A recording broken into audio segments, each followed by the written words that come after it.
पते तुम्हें मनाऊं चरण रज सिर धर के हरे हरे गोवर अंगन लिपाऊं मोतिया न चौक पुराऊं चरण रज सिर धर के गणपते तुम्हें मनाऊं चरण रज सिर धर के गंगा यमुना स्नान कराऊं घिस घिस चंदन तिलक लगाऊं हार फूल पहनूं चरण रज सिर धर के गणपति तुम्हें मनाऊं चरण रज सिर धर के धूप दीप नैवेद्य आरती छपन भोग लगाऊं चरण रज सिर धर के गणपति तुम्हें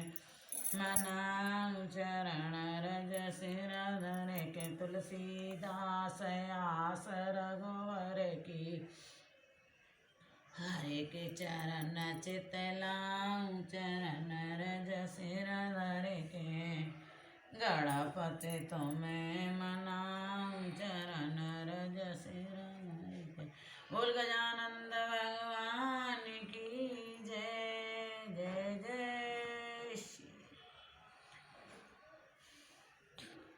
ओम नमामि समीशान निर्वाण रूपम विवम व्यापकम ब्रह्मं वेद स्वरूपम निजम निर्गुणम निर्विकल्पम निर्यम चिदाकाशमाकाशम भजम निरंकारं कालमूलं तुर्यं गिराज्ञान गोतीतम मीशं गिरीशं करालं महाकालकालं कृपालं गुणागार संसार पारं नतोमुं तुषारादि संकाश गौरम गंभीरम मनोभूत कोट प्रवास हरि शरीर में स्पून मौन किलोनी चालंगाल संदाल वार्ले दुकंठे भुजंगा चलत कुंडलम नेत्रम विशालम प्रसन्नानां नीलकंठं दयालं मृगाधीश चर्मांबरं मुंडमालं प्रियशंकरं सर्वनाथं भजामि प्रचंडं प्रकष्टं प्रगल्भं परेशम् अखंडं अजम्भानकोट प्रकाशं त्रिशूल निर्मूलनं शूलपाणिं भजमामि कपिलाभावनं कल्याणकारी कल्पांतकारी सदा प्रत्यनंददाता पुरारी चिदानंद संदो महापारी प्रसिद्ध प्रसिद्ध प्रभु मंत्रधारी न यावत मापदारविंदम भजंती परिवालोका नारायणम न तावत्सुखम शांति संतापनाशम प्रसिद्ध प्रभु सर्वभूताद्वासम न जानामि जोगम जपम नैवेद्य पूजा न तो हम सदा सर्वदा सभ्यतुभ्यम जरा जन्म दुखौता तप्यमानम प्रभु पापन मामीशम शंभो रुद्र कष्टम कमदम विप्रेण हरतोषे पड़ती नरा वक्ता तेषां संप्रश्न सुन विनती सर्वज्ञ से देख विप्र नराग पुन मंत्र नवानी भेद जबरमा जो प्रसन्न प्रभु मोर पर नाथ दीन पर नेव निज पद भक्त देव पन पुन दूसर वर देव तम माया जीव जा संतत पर भुलाते पर क्रोध न करिए प्रभु कृपा सिंधु भगवान श्यापति राम जय जय राम मेरे प्रभु राम करो कल्याण बोल नारायण भगवान की जय बोल विश्वनाथ भगवान की जय बोल शिव प्राण भगवान की जय जय जय श्री भीमोपद्रव का वर्णन सूची बोले ऋषियों पवित्र चरित्र सुनाता हूँ। एक समय रावण के छोटे भाई कुंभकर्ण ने जिसने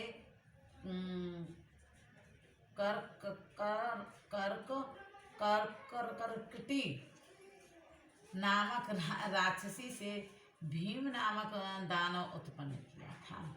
कर्कटी से उसके बाद अयोध्या के अधिपति श्री रामचंद्र जी ने लंका पर चढ़ाई की थी। उसी युद्ध में कुंभकर्ण का वध कर दिया था। तब कुंभकर्ण की पत्नी कर्कटी राक्षसी अपने पुत्र भीम को लेकर सह पर्वत पर चली गई थी। कुछ समय के बाद जब भीम बड़ा हुआ तो उसने अपनी माता से पूछा कि माता जी आप सत्य कहिए कि आप यहाँ अकेली क्या कर रही हो, मेरे पिताजी कहाँ हैं और कौन हैं। इतना सुनकर कर्कटी ने कहा पुत्र तुम्हारे पिता को महाबली रावण के छोटे भाई कुंभकर्ण थे।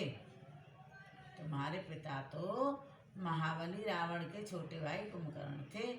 इससे पहले मैं विराध राक्षस की पत्नी थी। विराध का श्री राम जी ने वध कर दिया था।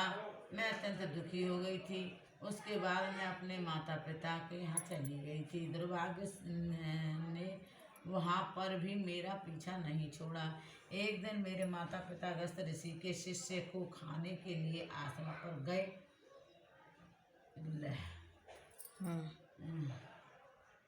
और वे लोग वहीं मुनि के श्राप द्वारा भस्म हो गए। मैं फिर अकेली हो गई, इसी पहाड़ पर आकर रहने लगी। यहीं पराक्रमी कुंभकर्ण आए, मुझसे संभोग किया, उसी के द्वारा तुम्हारी उत्पत्ति हुई। तब इस प्रकार शादी की बात नहीं बताई थी? हाँ, बता दी। तब इस प्रकार माता के शब्द सुन भीम दानव को विष्णु भगवान से द्वेष उत्पन्न हो गया। विष्णु से बदला लेने की ठान ली, तप करने लग गया। उसने 1000 वर्ष तक ब्रह्मा जी को प्रसन्न करने के लिए कठोर तप किया। उसके द्वारा उसके मस्तक से भयंकर तेज निकल कर संसार को पीड़ित करने लगा। तब देवताओं ने जाकर भीम को वर देने के लिए ब्रह्मा जी से प्रार्थना की। ब्रह्मा जी ने भी भीम के पास पहुंचकर उसे वर मांगने के लिए कहा। ब्रह्मा जी के वचन सुनकर भीम प्रणाम करके बोले, पितामह, यदि आप प्रसन्न हैं तो मुझे अत्यंत बलवान होने का वर दें। तब ब्रह्मा ने तथास्तु कहकर उसे वर दे दिया। वर पाकर प्रसन्न होता हुआ भीम अपने स्थान पर पहुंचा। अपनी माता को प्रणाम करके बोला, माताजी, अब तुमको दुख नहीं होना चाहिए। मैं अब शीघ्र ही विष्णु की सहायता करने वाले इंद्र आदि देवताओं के साथ ही विष्णु का वध करके पिताजी का वर्ण चुका लूंगा। इस प्रकार माता को समझाकर भीम वहां से चल दिया। उसने जाकर देवताओं से घोर युद्ध किया और सभी देवताओं को जीतकर स्वर्ग से बाहर निकाल दिया। सभी देवताओं को जीतकर स्वर्ग से बाहर निकाल दिया। इसी प्रकार देव श्रेष्ठ विष्णु को अधीन करने पहुंचा। वहां घोर संग्राम करके विजय पाई। इसके उपरांत कामरूप देश पर आक्रमण कर वहां घोर संग्राम करके विजय पाई और राजा को कैद कर लिया। उसका राज खजाना आज सभी कुछ अपने अधीन कर लिया। राजा अत्यंत दुखी होकर जेल खाने में शिव पूजन करने लगा। उसने एक पार्थिव लिंग बना कर वहाँ स्थापना की। इसका पूजन आदि करके ओम के साथ पंचाक्षर मंत्र ओम नमः शिवाय इसका जप करने लग गया। उधर उसकी दक्षिणा नामक पतिव्रता पत्नी भी पति के छुटकारे के लिए पार्थिव सदा से विधि पूर्वक पूजन करने लगी। दानव भीम तो अभिमान में चूर चूर होकर यज्ञ उपासना आदि धर्म कर्म पुण्य आदि सभी का विनाश करने लगा। तब भीम दानव के इस प्रकार के उपद्रवों से दुखित होकर विष्णु आदि सभी देवताओं ने महाकेशी नदी के किनारे जाकर सदाशिव के पार्थिव लिंग की स्थापना की। उसकी विधि पूर्वक पूजा आदि करके अनेक प्रकार से स्तुति आराधना आदि की। देवताओं की प्रार्थना से संतुष्ट होकर सदा से वहाँ प्रत्यक्ष होकर बोले, देवताओं तथा ऋषियों, अब इस समय आप लोगों को क्या दुख है? ठीक मैं सभी प्रकार के संकटों में तुम्हारी रक्षा करूँगा। देवताओं ने कहा, हे स्वामिन, करकटी नामक राक्षसी के गर्भ से कुंभकर्ण के वीर द्वारा उत्पन्न भीम नामक दानव संसार का विनाश करने पर तुला है।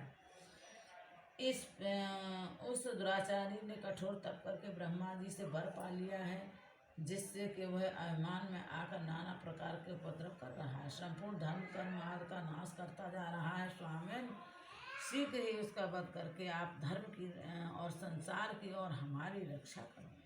यह सुनकर भगवान शिव बोले, देवगण, मैं तुम्हारा यह काम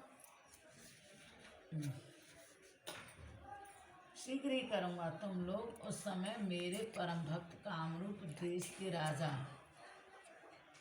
से जाकर कहो कि तुम चिंता मत करो, भगवान शंकर अत्यंत शीघ्र ही तुम्हारे बैरी भीम का नाश करेंगे।